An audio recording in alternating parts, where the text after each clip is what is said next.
히브리 노예로 자유 없이 애굽 땅에서 종으로 살아가던 민족이었던 이스라엘 민족.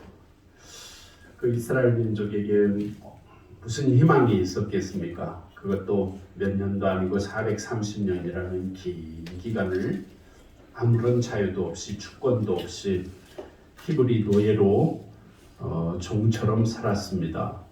그러던 백성들을 하나님께서 이 백성, 너희 히브리 백성이 내 백성이다 하고 택하셨습니다. 정말 형편없는 오합지졸 같은 그 백성이었지만 그 백성을 택하신 하나님 아버지께서 그 백성을 위한 위대한 계획을 세우시고 그리고 원대한 목적을 정하시고 그리고 탁월한 지도자 모세를 세워 보내주셔서 애굽에서 그 형편없는 오합지졸 같은 히브리 백성들을 이스라엘 백성들을 이끌어내셔서 하나님이 정하시고 약속하신 약속의 땅 가나안 땅으로 지금 인도하고 계십니다. 지금 그들은 광야를 지나고 있는 여정입니다. 그 광야 여정 중에 신의 산이라는 산에 이르렀을 때에 하나님께서 그 백성에게 언약의 율법을 주셨습니다. 하나님께서 출애굽한 이스라엘 백성들에게 하나님의 법, 하나님 나라 백성의 율례인 언약의 말씀을 주신 것이죠. 이제 더 이상 너희는 애굽 사람이 아니고 이제 더 이상 너희는 바로의 백성이 아니고 이제 너희는 나 여호와의 백성이고 이제 너희 이스라엘은 애굽 나라가 아니라 더 이상 지금부터 이스라엘 너희들은 나 여호와 하나님의 나라다. 나 여호와의 민족이다. 라고 말씀하시는 표시가 바로 언약을 주신 것입니다. 그러므로 하나님 나라 백성의 윤리와 규범인 하나님 말씀대로 지금 내가 주는 이 언약을 너희들은 잘 지켜 준수하면서 하나님과의 관계 속에서 행복한 하나님 나라 백성으로 살아가라는 뜻입니다. 바로 그 언약 율법의 핵심이 되는 언약 율법의 중심 기둥이 바로 지난주 중간에 우리가 새벽 예배 때 보한 출애굽기 20장 말씀인 십계명 말씀입니다. 십계명은 그 이름처럼 10가지 계명이라 십계명인데요. 그 십계명 10가지 계명에 관통하고 있는 핵심 가치는 생명 존중과 자유임을 알 수 있습니다. 생명 존중과 자유라는 주제를 중심으로 10가지의 십계명을 부류별로 세 단락으로 구분할 수 있습니다. 첫 번째는 십계명이 10가지지만 세 가지로 요약하면 첫 번째 우상 섬기지 말라 하는 계명입니다. 우리가 가지고 있는 성경책에 기록된 십계명은 1계명, 2계명, 3계명으로 되어 있지만 사실은 이 세 계명이 합하여 우상을 섬기지 말라는 주제로 되어 있습니다. 이 계명의 더 깊은 의미와 가치는 단순히 어떤 신상이나 모양을 만들어 놓고 절하거나 섬기지 말라는 뜻이 아니라 오직 하나님과의 관계 속에서 행복한 백성으로 살아야 한다는 말씀입니다. 그러므로 세상 어떤 것에도 너희들은 묶여서는 안 되고 애굽에서 너희가 경험한 호화로운 종교나 예식이나 규례에도 묶여서 살지 말라는 뜻입니다. 오직 하나님을 섬기되 하나님을 사랑하고 하나님 베푸신 은혜 속에 하나 되어서 하나님만 섬기는 삶을 사는 우상 섬기지 않는 백성의 삶을 살라는 뜻입니다. 두 번째 단락은 안식일을 기억하여 거룩히 지키라는 제4계명으로 압축되어 있습니다. 이것은 노동으로부터의 자유를 누리라는 뜻입니다. 이 계명의 참뜻은 노동으로부터 자유하여 참된 하나님의 안식, 샬롬의 평강의 안식을 누리는 존귀한 백성으로 살라는 뜻입니다. 세 번째 마지막 5계명에서부터 10계명까지 각종 금지 명령들, 율법들이 있습니다. 부모를 공경하라는 계명부터 살인하지 말라, 간음하지 말라, 도둑질하지 말라, 거짓 증거하지 말라, 이웃의 것을 탐내지 말라 하는 명령들입니다. 금지 명령으로 되어 있죠. 이 말씀들의 공통된 주제는 한마디로 요약하면 타인의 생명을 존중히 여기라는 겁니다. 왜요? 하나님이 구원하신 백성들이니까. 너 자신의 생명도 귀하지만 이웃의 생명도 귀하다 하는 뜻입니다. 십계명 말씀을 주신 하나님께서 십계명 다음으로 처음 주신 언약의 내용이 뭔가를 살펴보면 이제 이렇게 우리에게 말씀을 주신 하나님을 어떻게 섬길 것인가 하는 제단에 관한 율법이었습니다. 그것이 바로 20장 18절부터 26절 내용입니다. 그리고 오늘 본문으로 넘어오면 이제 21장 오늘 본문 1절부터 11절 말씀입니다. 오늘 본문의 주제는 바로 종에 관한 율법 말씀입니다. 종에 관한 율법. 내용이 종에 관한 말씀이에요. 우선 오늘 우리는 하나님께서 특별히 본문에서 이스라엘 백성들 중에 히브리인으로서 종이 된 사람들에 대한 율례를 가장 먼저 언급하고 계신다는 것에 주목해야 합니다. 이스라엘 백성들이 사회생활을 할 때 지켜야 할 신앙인으로서의 시민법 규례 중에 첫 번째 규례가 바로 종에 대한 규례이라고 할 수 있습니다. 오늘 본문 말씀 2절에서 하나님은 이렇게 말씀하러 시작하십니다. 네가 히브리 종을 사면 그는 6해 즉 6년 동안 섬길 것이요. 누구를요? 그 산 주인을 7째 해 7년째가 되면 몸값을 물지 않고 나가 자유인이 될 것이며 이렇게 말씀하셨습니다. 이것이 종에 대한 율례의 핵심입니다. 어떤 사람이 종을 사게 되었다 하는 이 종을 사게 되었다는 표현을 잘 이해해야 하는데 이방 민족이 아닌 이스라엘 민족 사이에 이스라엘 사람과 이스라엘 사람 사이에 종이 되는 경우는 거의 없습니다. 거의 단 한 가지 이유 때문입니다. 단 한 가지 이유라는 것이 뭘까요? 거의 다 경제적인 이유 때문입니다. 예를 들면 빚을 졌는데 빚을 못 갚으면 종으로 가서 6년 동안 종살이를 하는 것입니다. 그런 피치 못할 경우가 되어서 너에게 종이 생기게 되면 그 종을 몇 년 동안 집에서 일하게 하라고요? 종 노릇을 하게 하라고요? 6년 동안은 일하게 하고 제 7년째가 되면 어떻게 하라고요? 자유인이 되도록 돈을 물지 않고 더 이상 뭘 요구하지 않고 깨끗이 자유인으로 자유를 허락해 나가게 하라는 것입니다. 이것이 종에 관한 율법의 핵심입니다. 하나님께서 왜 이렇게 종에 관하여 제일 먼저 이스라엘 민족의 시민법 중에 종에 관한 율법을 제일 먼저 언급하신 목적이 뭘까요? 그만큼 중요하기 때문입니다. 왜 중요했을까요? 히브리인들의 오랜 세월 동안의 정체성이 무엇입니까? 바로 애굽에서의 430년간의 노예 생활입니다. 노예로서의 삶이 얼마나 척박하고 그 삶이 얼마나 고통스러운 삶이었는지 이스라엘 민족 전부는 누구나 다 경험하고 살아온 세월입니다. 그들에게 가장 큰 목마름과 갈망이 있었다면 무엇일까요? 언제 한번 자유롭게 살아보나 하는 것입니다. 자유였습니다.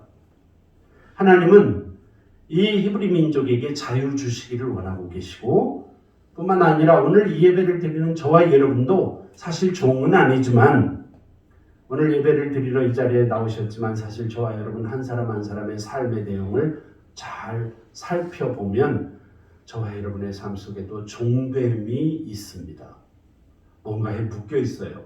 어떤 분은 경제적인 문제에 묶여 있고 어떤 분은 잘못된 습관에 묶여 있고 어떤 분은 인간관계 때문에 지금 얽혀 있는 것 때문에 묶여 있고 다양하게 묶여 있어요. 질병에 묶여 있는 사람도 많아요. 어떤 사람은 아주 아주 위중한 병에, 어떤 사람은 우울증에, 뭐 잘못된 습관에 묶인 사람들도 많아요. 도박 중독에 빠진 사람도 있고요. 그렇죠? 여러분, 현대인들은 현대사회에, 우리 사회에 무슨 노예가 있고 종이 있습니까? 없죠. 그래서 다 자유로운 것 같죠. 근데 사람들에게 물어보세요. 지금 행복하냐고. 나 진짜 행복합니다. 이렇게 말하는 사람 많지 않습니다. 다 우리가 몰라서 그렇지 겉보기에는 멀쩡하신 것 같은데 속은 다 지금 썩고 썩는 문제들이 있습니다. 뭔가 아픈 문제 하나쯤 없는 가정이 없어요. 개인도 마찬가지입니다. 다 상처가 있고 고통이 있고 묶임이 있습니다. 하나님은 저와 여러분을 하나님 백성으로 구원하시는 목적이 바로 이 종들에서부터의 자유와 해방임을 깨달으시기 바랍니다.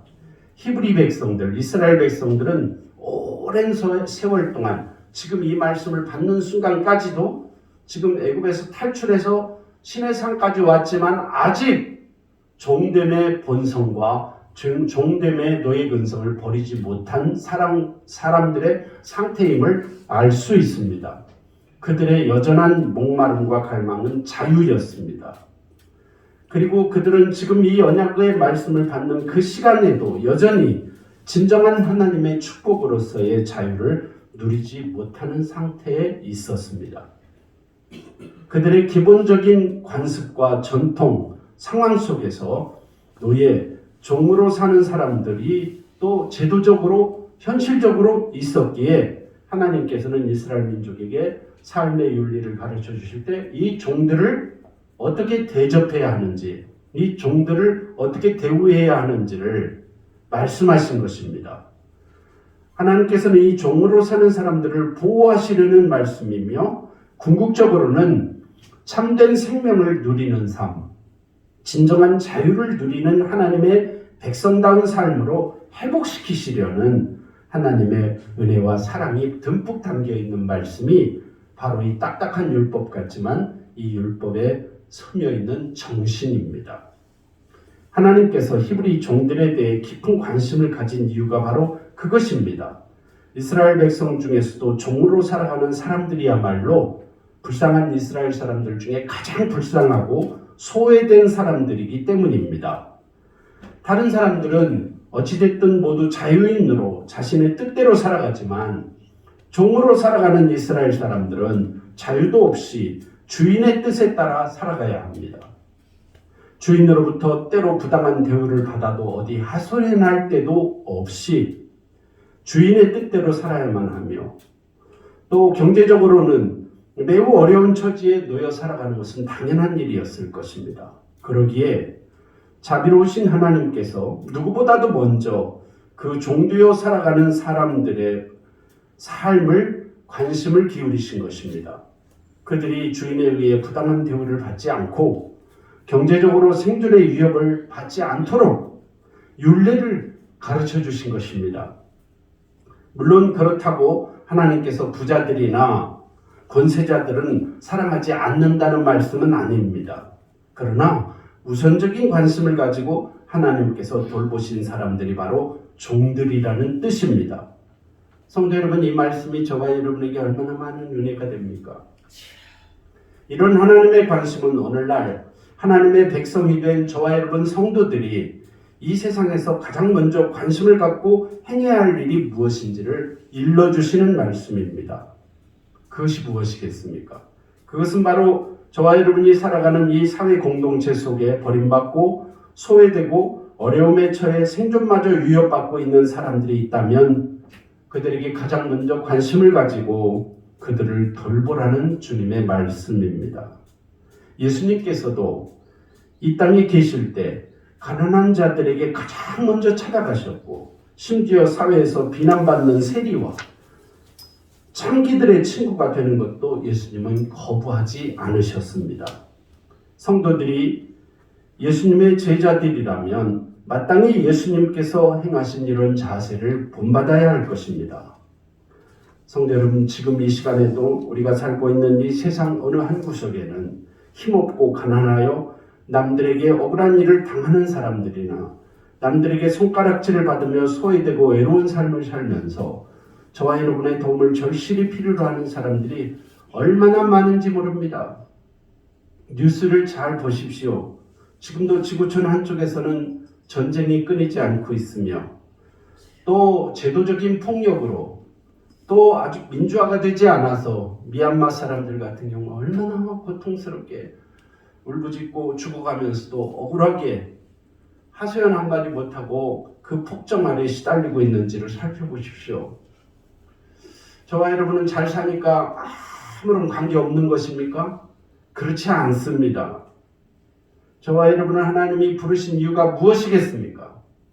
하나님께서 이스라엘 백성을 부르셔서 가장 먼저 종은 이렇게 대접해야 한다. 종은 이렇게 만약에 너희가 종을 데리고 일을 시키더라도 6년 동안은 시키지만 제 7년이 되면 놓아줘야 한다. 자유를 주라고 하신 말씀의 의미가 뭐겠어요?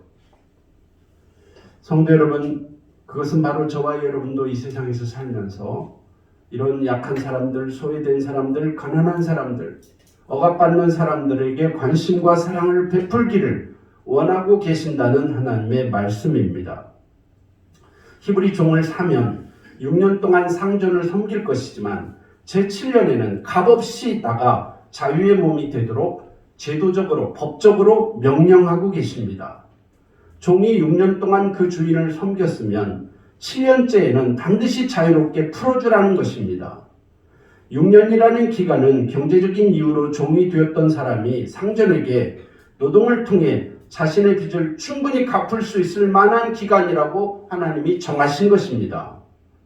이스라엘 사람이 이스라엘 사람의 종이 된다는 것은 대부분 경제적인 빚 문제 때문에 종이 되는 경우일 것입니다. 그러므로 어떤 종이라도 7년째 되는 해에는 자유롭게 놓아주라는 이 말씀의 진정한 가치와 의미가 바로 그것입니다. 빚이 얼마건 이 종이 와서 얼마나 일을 열심히 했건 안 했건 간에 한번 종으로 삼으면 죽을 때까지 주인 마음대로 이런 핑계 저런 핑계로 잡아두고 자유와 해방을 누리지 못하도록 놓아주지 않으면서 부려먹던 이방인의 관습대로 하지 말라는 것입니다. 지난 6년 동안 종으로 일했다면 그의 노동력에 대해 정당한 대가를 인정해주고 7년째가 되면 자유롭게 놓아 자유인이 되게 하라는 것입니다. 성도 여러분, 인간은 누구인들 선하지 않습니다. 인간은 누구인들 욕망적이고 이기적입니다. 어떤 첨예한 문제에 갈등을 빚을 때 사람은 누구나 자기부터 챙깁니다. 내 위주로 생각합니다. 그래서 하나님이 아무리 택한 이스라엘 백성, 하나님의 백성이지만 그 백성에게도 가르치신 것입니다. 피치 못할 형편과 문화 속에서 종이 생겼거든 6년만 일하게 하고 7년은 자유롭게 하라는 것입니다. 여기에 하나님의 마음이 서려 있습니다. 3절 4절을 보면 종이 제7년에 자유를 얻어 해방될 때 그가 혼자 왔다면 혼자서 그리고 이미 결혼하여 종이 되었다면 해방될 때 7년째 아내도 함께 해방. 그러니까 혼자 와서 혼자 종살이 한 사람은 혼자 자유인이 되고 아내와 결혼하여 와서 종살이 했으면 아내도 함께 자유인이 되도록 내보내라는 것입니다. 그러나 만일 종으로 있는 동안에 주인의 여종과 결혼하여 자녀를 낳았다면 이 주인의 여종은 주인이 너 이 여종하고 결혼해라 그러면 좋겠다 해서 보내준 여인과 결혼해서 자식을 낳았다면 자녀와 자식들은 7년째가 되어도 종의 소유가 아니라 주인의 소유이기 때문에 7년이 되어 자유롭게 나갈 때는 너 혼자만 자유인이 되고 네 아내와 자식들은 상전의 소유다. 즉 자유가 그 자녀들에게 아내에게는 없다고 말씀하십니다. 이것이 3절 4절 말씀입니다.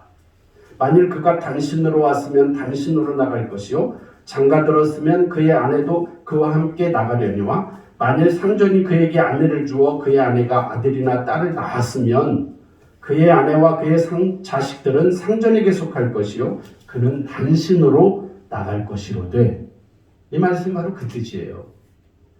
이는 인간적으로 보면 그러면 이 말씀 생각하면 하나님 왜 이렇게 하셨을까? 종을 위하시면 같이 나가라고 하셔야 되지 않을까요? 이거 너무 비정한 율례 아닐까요? 그럼에도 불구하고 자비하신 하나님께서 이런 율례를 만드신 이유가 있겠습니다. 그것은 바로 하나님께서는 종의 어려운 처지를 헤아리시기도 하시지만 주인의 정당한 권리도 보호해 주신다는 가치와 의미도 있습니다. 종이 정당한 노동을 치르고 제7년의 자유함을 얻을 권리가 있는 것처럼 주인도 자신이 준 여종을 아내로 맞아 자식을 낳은 종에 대해 그의 아내와 그 자식에 대한 소유권을 주장할 권리를 보장해 주신다는 것입니다. 이와 같이 하나님께서는 부자나 가난한 자 또는 다스리는 자와 다스림을 받는 자라는 이유만으로 어느 한쪽 편 사람들만을 편애하시는 하나님은 아니십니다. 오히려 그런 것과 전혀 관계없이 양편의 권리를 아주 공평하게 처리하신다는 것입니다. 그런데 저와 여러분이 사는 세상은 어떻습니까? 대부분의 사람들은 양자의 이해가 엇갈릴 때 상대편의 입장을 고려하기보다는 먼저 자신의 입장과 자신의 권리를 보장받는 데 최대한의 관심을 기울입니다. 그래서 노동자와 고용주 간의 분쟁이 생겼을 때 서로가 어떻게 하면 내 이익을 침해받지 않고 챙길 수 있을까만 생각합니다. 그러나 이것은 옳지 못한 태도임을 알 수 있습니다. 우리는 어떤 문제라도 서로 자신의 입장과 자신의 권리만이 아니라 상대의 입장과 권리도 인정하고 보장해 주는데 동일한 관심을 기울이신 하나님의 뜻을 잊지 말아야 한다는 것입니다. 그럴 때 세상에는 분쟁이 사라지고 평화가 찾아오게 될 것입니다. 우리가 남의 입장과 권리를 인정할 때 우리의 입장과 권리도 인정받게 되고 존중받게 되고 하나님께서도 우리의 입장과 권리를 인정해 주신다는 것을 잊지 말아야 합니다. 오늘 말씀의 핵심 가치는 5절 6절에 있습니다. 5절 6절 말씀을 보면 모든 히브리인 종이 제7년에는 반드시 자유인이 되는 것과는 달리 특별한 경우가 생길 수 있다는 것입니다. 영원히 종이 되는 경우가 있다는 거예요. 영원히 종이 되는 경우. 하나님께서 주인이 준 여종과 결혼하여 자식을 낳은 경우에는 제7년에 해방이 될 때 부인과 자식들은 두고 혼자 자유인이 되게 하셨다고 말씀하셨죠. 그런데 그 종이 부인과 자식을 너무 사랑하여 7년째 혼자 자유인으로 나가기가 이게 스스로 용납이 안 되는 거예요.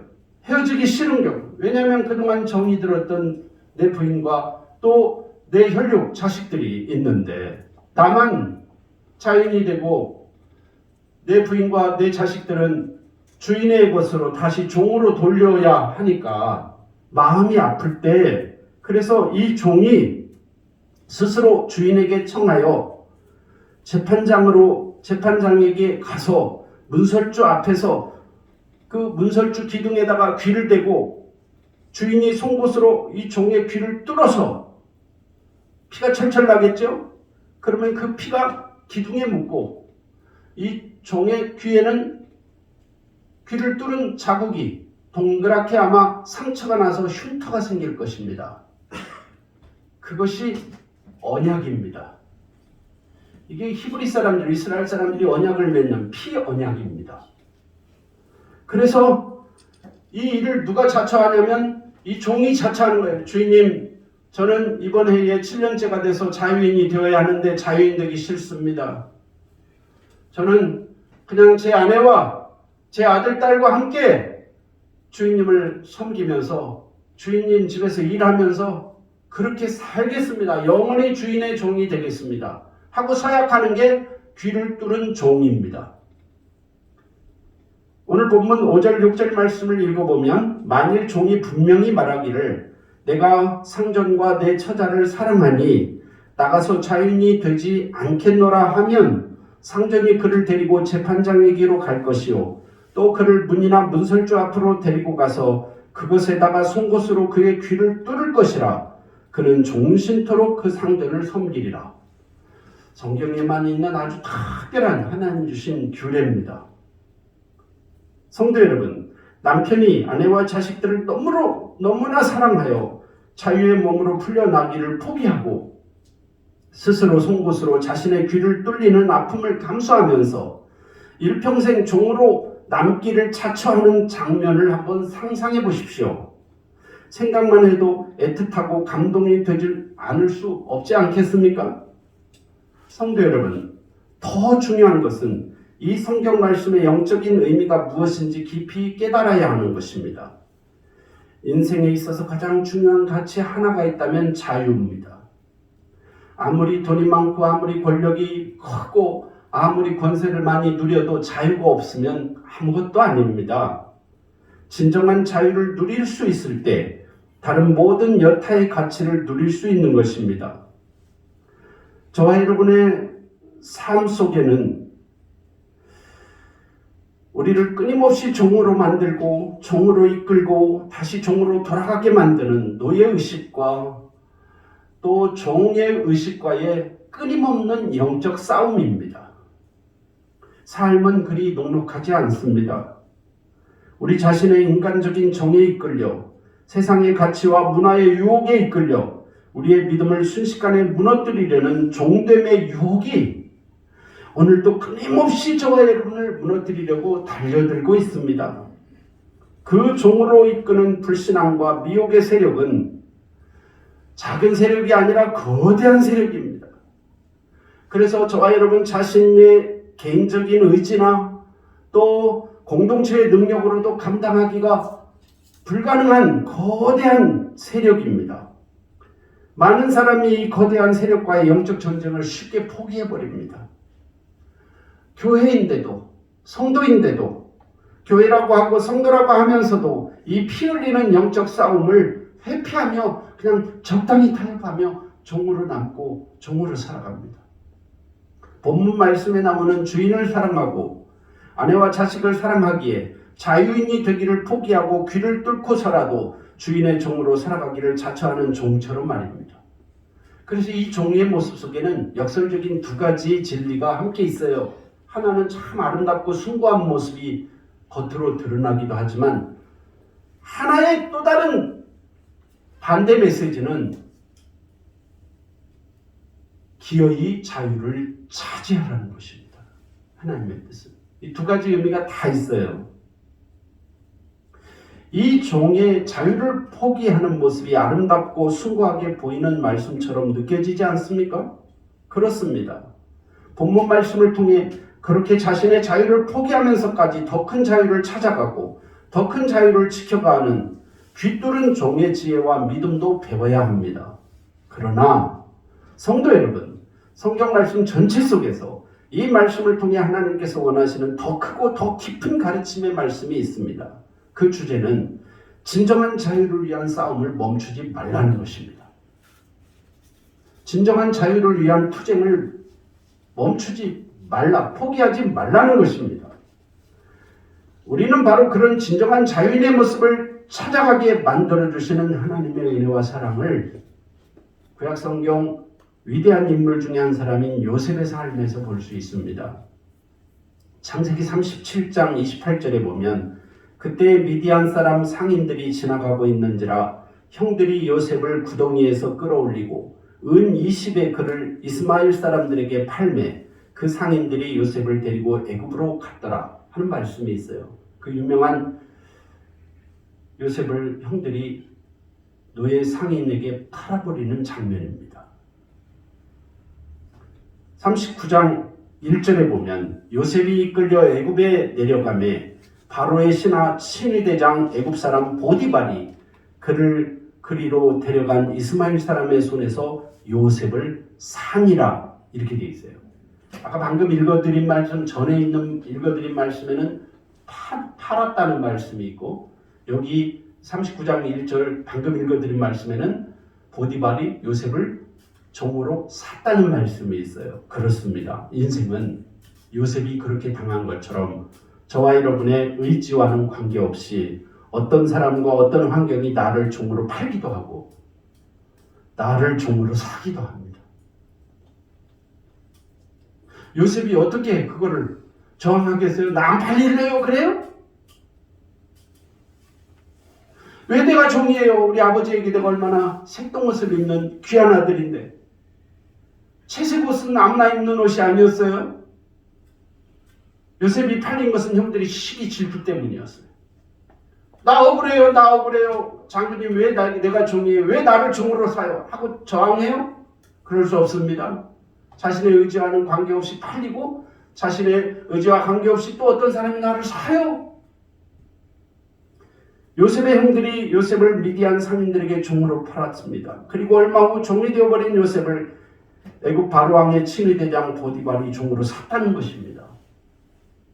그런데 많은 시간이 흐른 후 그렇게 종으로 팔려 종살이하며 고생하던 요셉이 끝까지 믿음을 지켜 진정한 하나님의 자유를 누리는 사람으로 우뚝 서게 되었습니다.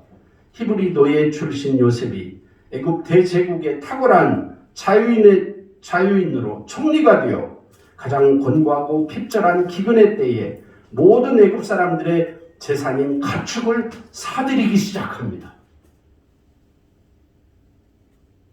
가축 판값으로 받은 돈이 다 떨어지자 이제 애굽 사람들이 남은 것은 자신들의 몸과 땅뿐임을 요셉 앞에 찾아와서 고하면서 제발 우리의 몸을 사주십시오. 우리의 남은 것은 우리의 땅밖에 없습니다. 이것도 사주십시오. 왜요? 기근의 때라 살 수가 없어요. 안 팔고는.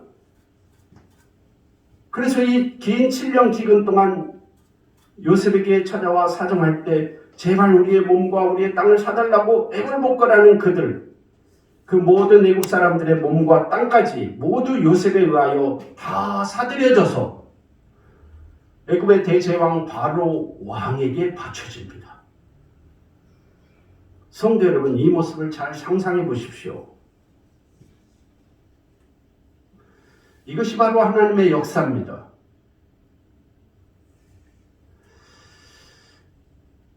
우리가 이미 공부했던 홍해 앞에 바로의 군대를 직면해 있었던 이스라엘 백성들의 두려움과 낙담과 원망과 절망이 어떤 불신앙의 아우성으로 터져나왔는지 우린 출애굽기 14장에서 보았습니다. 몸은 애굽에서 나와 홍해를 건넜지만 광야 여정 도중에 이스라엘 백성들은 반복적으로 같은 패턴의 불평과 원망이라는 불신앙의 모습을 여과 없이 적나라하게 드러냈습니다. 두려운 상황을 만나기만 하면 물이 없다고, 먹을 양식이 없다고, 고기도 없다고, 편안하게 죽어도 묻힐 매장지도 없다고 말하면서 불평하고 원망했습니다. 그런데 사실 이 사람들에게 진정으로 없는 게 있었어요. 그들에게 물이 없고 양식이 없고 매장지가 없는 게 문제가 아니에요. 진짜 이 백성에게 없는 게 뭐죠? 자유인 의식이 없어요. 구원받은 사람이라는 자존감이 없어요. 하나님이 우리를 영광스러운 가나안 땅에, 약속의 땅에 반드시 이끌 것이라는 확신과 믿음이 없어요. 그들에게 없는 것은 물이 아니었습니다. 양식도 아니었습니다. 잠시 후에 하나님이 만나줘 주시고 메추라기로 고기도 주시고 반석이 깨져서 쏟아져 나온 그 생수도 주셨습니다. 그런 것이 없는 게 아닌데 이스라엘 백성들은 그것만 자꾸 없다고, 매장지 없다고 원망하고 불평하는 모습을 반복적으로 보이고 있었던 것입니다. 그들은 하나님께서 이루어가시는 구원 역사의 생생한 현장 속에서 살아갔던 주인공들 아니었습니까? 그러나 그들에게 믿음과 확신이 없었습니다. 주인공으로 하나님 부르셨는데 그들에게 믿음도 없고 확신도 없어요. 그들은 여전히 노예 근성에 묶여 있었어요.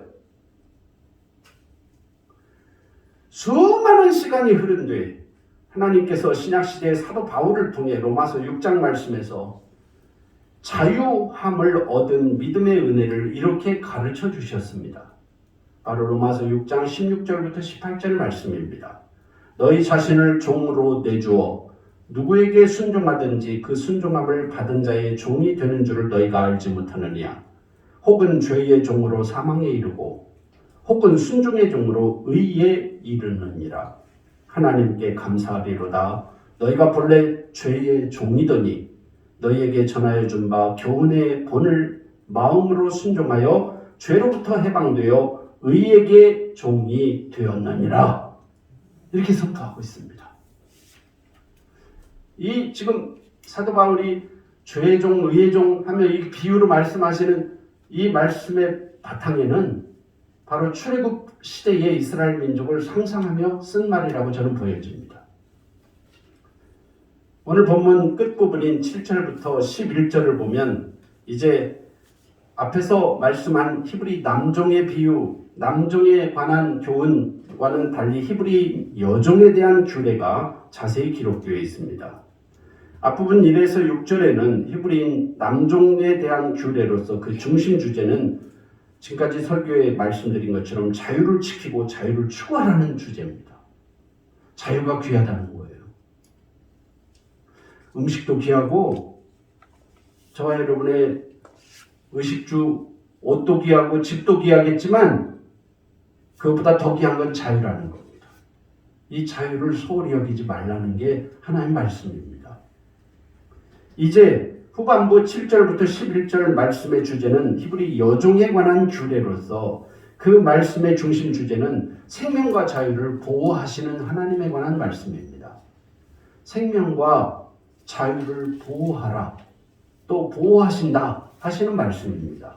여기에 보면 히브리인 여종은 제7년이 되어도 자유하지 못하며 타국인에게도 팔지 못하게 되어 있었습니다.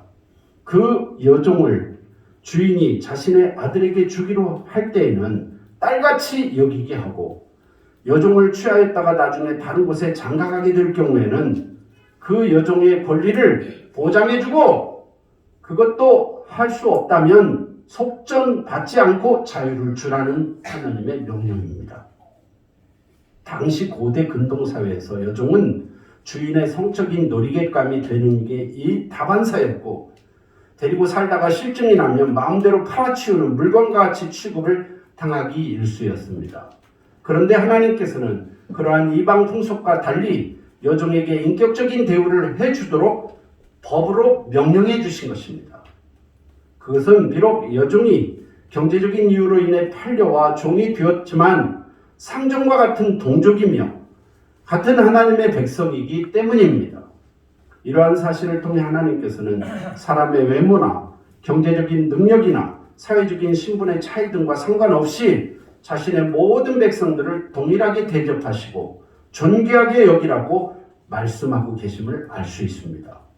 따라서 성도들은 하나님께서 자신의 모든 백성을 똑같이 사랑하시고 귀히 여기시듯이 우리가 저와 여러분이 살아가면서 사회적 신분과 관계없이 성도 간의 한 형제의식을 갖고 서로 인격을 존중하고 귀하게 여기며 살아가라는 말씀입니다. 대한민국 사람이든지 미얀마 사람이든지 전쟁을 벌이고 있는 이스라엘 사람들인지 팔레스틴 사람들이든지 여러분 어떤 사람은 버려도 될 사람이고 어떤 사람은 귀한 사람 그렇지 않다는 것입니다. 7절을 보면 여종은 7년이 되어 자유를 얻는 남종과 달리 해방이 되지 못하게 하신 것을 볼 수 있습니다.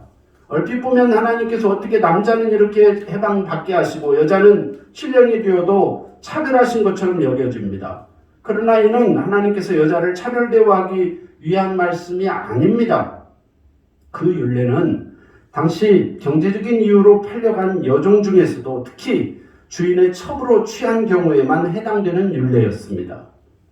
그 여성이 비록 종이라 할지라도 이미 주인의 첩이 되어 부부의 관계를 주인과 맺었기 때문에 다른 종들처럼 자유하게 하지 못하게 하신 것입니다.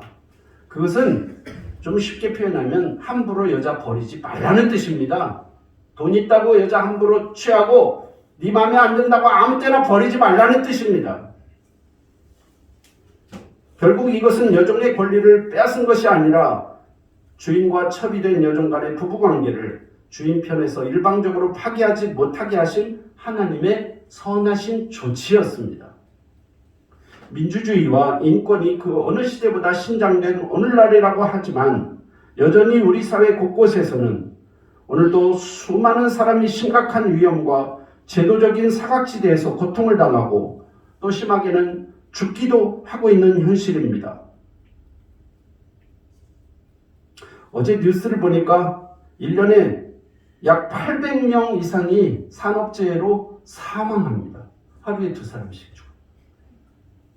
매일.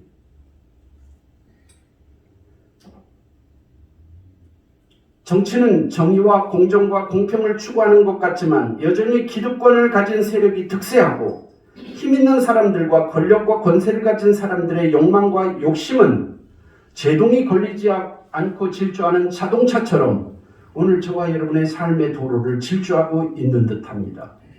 그래서 많은 사람이 오늘 우리가 살아가는 이 시대에 과연 교회와 복음이 어떤 가치가 있는지를 용감하게 도전하며 질문해 오고 있는 현실입니다. 성도 여러분, 저는 믿습니다. 오늘 이 세상이 아무리 불공평하고 불공정해도 아무리 불법과 탈법이 현실에 만연한 것처럼 보여도 하나님의 말씀을 거부하고 거스를 수 있는 사람은 아무도 없습니다.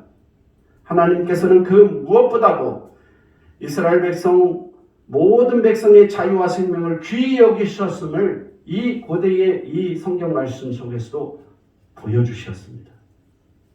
이스라엘 백성들 자신은 자신의 생명과 자유의 가치를 얼마나 귀한지 알지도 못한 채 노예 근성으로 여전히 불평과 원망과 불신앙적인 삶을 동경하는 어리석은 모습을 반복적으로 드러내고 있음에도 불구하고 하나님께서는 그 택하신 당신의 백성을 긍휼히 여기셨습니다. 그리고 그 백성에게 십계명 말씀을 비롯한 믿음의 시민법을 주셨습니다.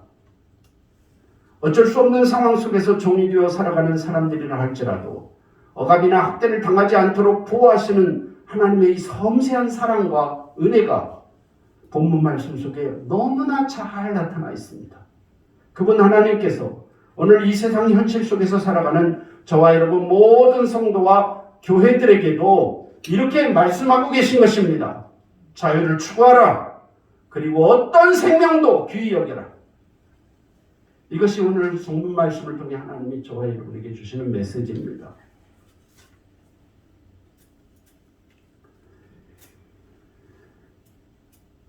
남북전쟁을 승리로 이끌고 흑인들을 노예에서 해방시킨 유명한 미국의 대통령 링컨 대통령이 전쟁을 끝내고 닷새 후에 워싱턴 시내 포드 극장에 연극을 보러 갔다가 암살자가 쏜 총알에 맞고 세상을 떠났습니다. 그분의 링컨의 장례식이 대통령의 고향인 일리노이주 스프링필드에 안치시키기 위해 워싱턴 볼티모어 역으로 출발하기에 앞서 그의 유해가 집무실이 있던 백악관 앞 펜실베니아 애비뉴 길을 지날 때였습니다. 인산리내의 많은 사람들이 길가에 도열해 있던 사람들 중에 링컨 대통령의 연구차가 지나가려 출발하자 한 흑인 신사가 자기 옆에 있던 새카만 흑인 아들을 번쩍 들어올리면서 아들아 잘 봐라. 저분이 바로 너를 위해 그리고 우리를 위해 죽으신 분이시다. 결코 잊지 말아라. 저분의 죽음으로 너와 내가 자유로운 인생을 지금부터 살게 될 것이다. 하고 소리 질렀다는 것입니다. 아프리카의 노예 시장에서 한 노예가 매물로 나왔습니다. 그것을 지나가던 선교사님이 그 노예로 팔리는 젊은이를 보고 불쌍히 여겨 값이 얼마요? 하고 묻고는 그 값을 치르고 그 노예를 자신의 소유로 샀습니다. 그리고 묶여있던 노예 손에 있던 쇠사슬을 풀어주면서 당신은 이제 자유입니다 라고 선언했습니다. 그럼에도 불구하고 그 노예가 선교사님을 계속 줄줄 따라오는 것입니다. 선교사님이 당신은 지금부터 자유라니까요? 하고 말했습니다. 부디 행복하게 사시오. 그랬더니 그 노예가 눈물을 줄줄 흘리며 이렇게 말합니다. 내가 전에는 눈에 보이는 사슬에 묶여 끌려다니는 노예였지만 이제는 눈에 보이지 않는 선교사님의 사랑의 사슬에 포로된 노예입니다. 선교사님, 앞으로 일생 선교사님을 도와 선교사님과 함께 하나님을 섬기며 살고 싶습니다. 처자식을 사랑하여 자유를 포기하고 송곳으로 귀를 뚫어 영원한 종을 자처했던 노예에 관한 말씀이 오늘 본문에 나와 있습니다. 주님 때문에 구원받고 주님 때문에 영원한 자유인이 되고 그래서 주님의 은혜를 알고 주님을 사랑한다고 하는 저와 여러분들은 과연 어떻게 해야 하겠습니까? 우리가 비록 눈에 보이는 송곳으로 귀를 뚫지는 않았을지라도 주님을 위해 영적으로 귀를 뚫은 종들이 되어야 할 것입니다. 그리하여 한평생 주님을 섬기며 주님께 충성을 다 바쳐드리는 저와 여러분이 되기를 하나님이 바라고 계심을 오늘 주신 이 말씀 속에서 깨달으시는 주일이 되시기를 바랍니다. 기도하겠습니다.